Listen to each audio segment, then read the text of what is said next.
Hace 30.000 años desapareció de la faz de la Tierra toda una rama de la humanidad. Eran más fuertes que nosotros, más resistentes. Su cerebro era incluso más grande que el nuestro. Sobrevivieron a períodos glaciales, cazaron mamuts y crearon arte. Pero cuando nuestros ancestros llegaron a su territorio, los neandertales perdieron esta batalla por la supervivencia. ¿Qué sucedió entonces? ¿Acaso la inteligencia resultó ser más poderosa que la fuerza bruta? ¿O la razón de su desaparición fue completamente diferente? Cuando escuchas la palabra neandertal, ¿qué imagen surge en tu imaginación? Seguramente es una criatura encorvada y peluda, con frente baja, que apenas sabe hablar y se comunica con gritos. Olvida eso. La ciencia moderna ha reescrito completamente la concepción sobre nuestros antiguos parientes. Los neandertales aparecieron en Europa hace aproximadamente 300.000 años y se adaptaron perfectamente al clima severo del período glacial. Sus cuerpos eran verdaderas máquinas para sobrevivir en el frío. La constitución robusta con extremidades cortas ayudaba a conservar el calor. Las amplias cavidades nasales calentaban el aire helado antes de llegar a los pulmones. Su masa muscular superaba la nuestra en 20%, pero lo más sorprendente era su cerebro. El volumen de la caja craneal del neandertal era en promedio de 1.500 centímetros cúbicos, mientras que en el humano moderno es de aproximadamente 1.350. Sí, no lo escuchaste mal. Su cerebro era más grande que el nuestro. Los hallazgos arqueológicos de las últimas décadas han cambiado completamente nuestra comprensión de la cultura neandertal. En la cueva de Shanidar, en el actual Irak, se descubrió un enterramiento de aproximadamente 70.000 años de antigüedad. El análisis mostró que los neandertales cuidaban de sus congéneres heridos y enfermos. Uno de los esqueletos pertenecía a un hombre que sufrió múltiples lesiones en su juventud, incluyendo la ceguera de un ojo y daño en un brazo. Pero vivió hasta los 40 años, una edad respetable para aquel tiempo.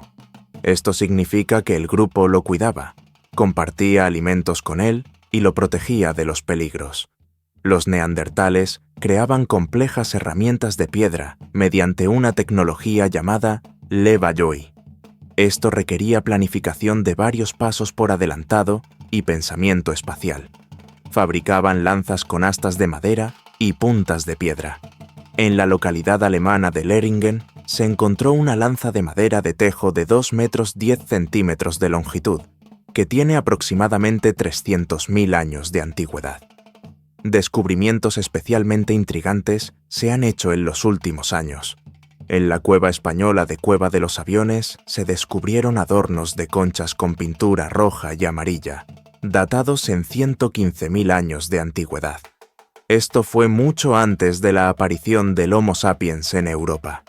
Los neandertales perforaban agujeros en las conchas, las pintaban y probablemente las usaban como collares. En cuevas de España se encontraron representaciones rupestres hechas con ocre rojo hace más de 65.000 años. Son figuras geométricas simples, líneas e impresiones de manos. Los arqueólogos debaten sobre su significado, pero el hecho permanece. Los neandertales poseían pensamiento simbólico. El territorio de los neandertales se extendía desde la costa atlántica de Europa hasta Altai en Siberia. Dominaron diversas zonas climáticas, desde bosques mediterráneos hasta la tundra. Esto habla de su asombrosa capacidad de adaptación. El análisis del esmalte dental y los huesos mostró que los neandertales eran hábiles cazadores.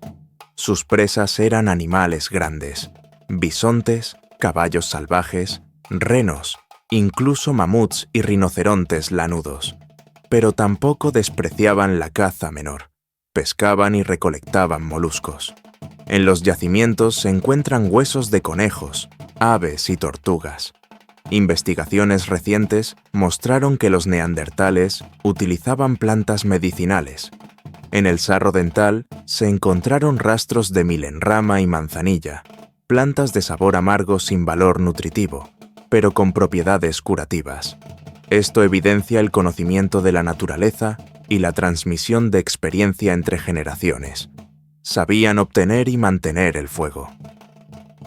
En la cueva de la Chapelle-aux-Sangs en Francia, se descubrieron fogones de 50.000 años de antigüedad con piedras cuidadosamente dispuestas.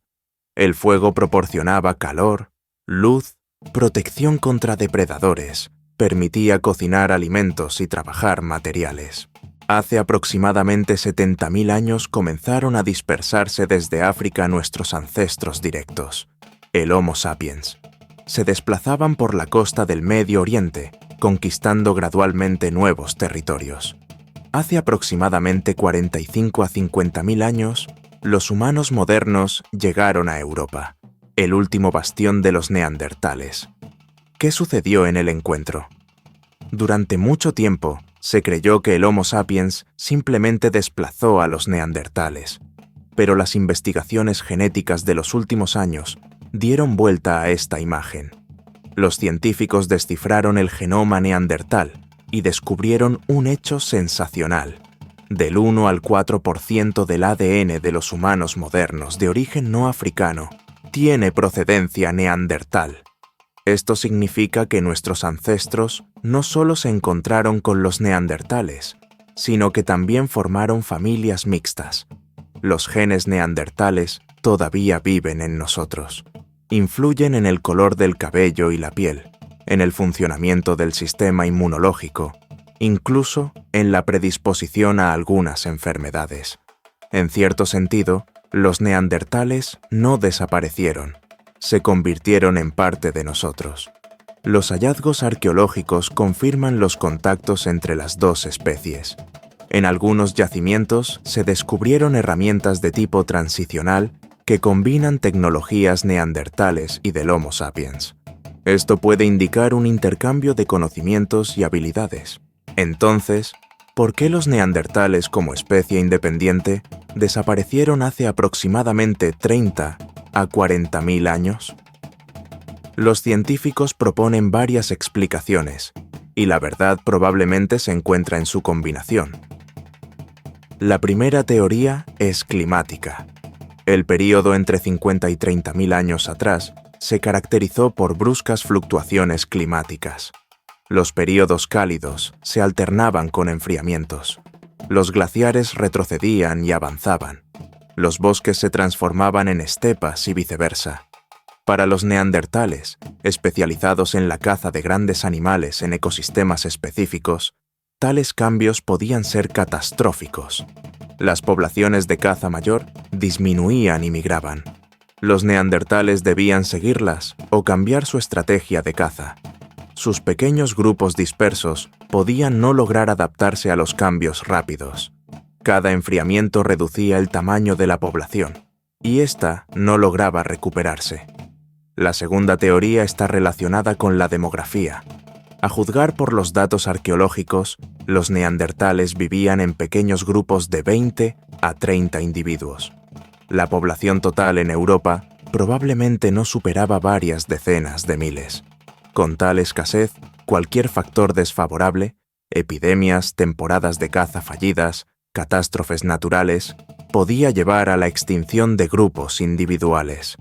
El Homo sapiens, por el contrario, vivía en comunidades más grandes. Los grupos grandes aseguraban el intercambio de genes, conocimientos y recursos. Eran más resistentes a pérdidas casuales. Incluso si un grupo perecía, los vecinos continuaban existiendo. La tercera teoría se refiere a las diferencias tecnológicas. Aunque los neandertales creaban herramientas complejas, el Homo sapiens fue más allá. Inventaron propulsores de lanzas que permitían alcanzar presas desde mayor distancia. Creaban herramientas compuestas más perfeccionadas de diferentes materiales. Fabricaban agujas con ojo para coser ropa, lo que proporcionaba mejor protección contra el frío. Una ventaja importante del Homo sapiens pudo ser una cultura simbólica más desarrollada. El arte, los adornos y los rituales ayudaban a crear y mantener vínculos dentro de grandes comunidades. Las redes comerciales se extendían por cientos de kilómetros. Hallazgos de conchas, ámbar y sílex de calidad fuera de su área natural atestiguan el intercambio entre grupos distantes. Cuando el Homo sapiens llegó a Europa, comenzó la competencia por territorios de caza, cuevas y fuentes de materia prima pétrea. Ambas especies cazaban la misma presa, recolectaban las mismas plantas. En condiciones de recursos limitados, los cazadores más eficientes obtenían ventaja. La modelación informática muestra que incluso una pequeña ventaja en la eficiencia de caza o reproducción podía llevar en varios milenios al desplazamiento de la especie menos exitosa. Si el Homo sapiens obtenía del 5 al 10% más de alimento o tenía una supervivencia ligeramente mayor, esto era suficiente. Al mismo tiempo, no era necesario que hubiera conflictos directos. Bastaba con que los neandertales fueran gradualmente empujados hacia regiones menos favorables, donde los recursos eran insuficientes para mantener la población. Sus grupos se volvían aún más pequeños, aún más aislados. La diversidad genética disminuía, lo que reducía la capacidad de adaptación. Otra hipótesis sugiere que los neandertales no se extinguieron, sino que se disolvieron en la población del Homo sapiens a través de la mezcla. Si el cruce era lo suficientemente frecuente y la descendencia viable, entonces, en varios miles de años, simplemente podrían no haber quedado neandertales puros. Esta teoría se apoya en datos genéticos. Además, la transmisión de genes fue en ambas direcciones. Recientemente los científicos descubrieron ADN de Homo sapiens en el genoma de los neandertales tardíos. Esto significa que la mezcla fue mutua y comenzó bastante temprano. Sin embargo, el porcentaje de ADN neandertal en los humanos modernos es relativamente pequeño, no más del 4%. Esto indica que la mezcla no fue masiva. Posiblemente existían barreras biológicas. Los híbridos podían ser menos fértiles o viables. Los rastros neandertales más tardíos y fehacientes están datados en aproximadamente 40.000 años de antigüedad. Sus últimos refugios se encontraban en el sur de la península ibérica y en Crimea. Aquí, un clima más suave y recursos abundantes permitían a los pequeños grupos sobrevivir por más tiempo. La cueva de Gorham en Gibraltar se considera uno de los últimos asentamientos neandertales. Aquí se encontraron sus herramientas de aproximadamente 32.000 años de antigüedad. Aislados en la península, estos grupos probablemente no sabían que su especie estaba desapareciendo de la faz de la Tierra. ¿Qué sentían los últimos neandertales? ¿Estaban solos? ¿Buscaban a sus congéneres? Nunca conoceremos las respuestas a estas preguntas, pero su historia nos hace reflexionar sobre la fragilidad de la existencia y sobre el hecho de que el éxito en la evolución no es solo fuerza e intelecto, sino también la capacidad de adaptarse, cooperar y cambiar. Los neandertales no eran criaturas primitivas. Poseían un cerebro desarrollado, creaban cultura, se cuidaban unos a otros y creaban arte. En muchos parámetros físicos superaban a nuestros ancestros. Pero esto resultó insuficiente. Su desaparición es el resultado de un entramado complejo de factores. El cambio climático, la competencia con el Homo sapiens más numeroso, el pequeño tamaño de las poblaciones y posiblemente vínculos sociales menos desarrollados. Todo esto en conjunto llevó al final trágico. Pero en cierto sentido, los neandertales todavía están entre nosotros. Sus genes continúan viviendo en miles de millones de personas en todo el mundo. Cada vez que te miras en el espejo, recuerda, en ti fluye la sangre de antiguos cazadores del período glacial. La historia de los neandertales es un recordatorio de que incluso las especies mejor adaptadas pueden desaparecer si no logran adaptarse a un mundo cambiante.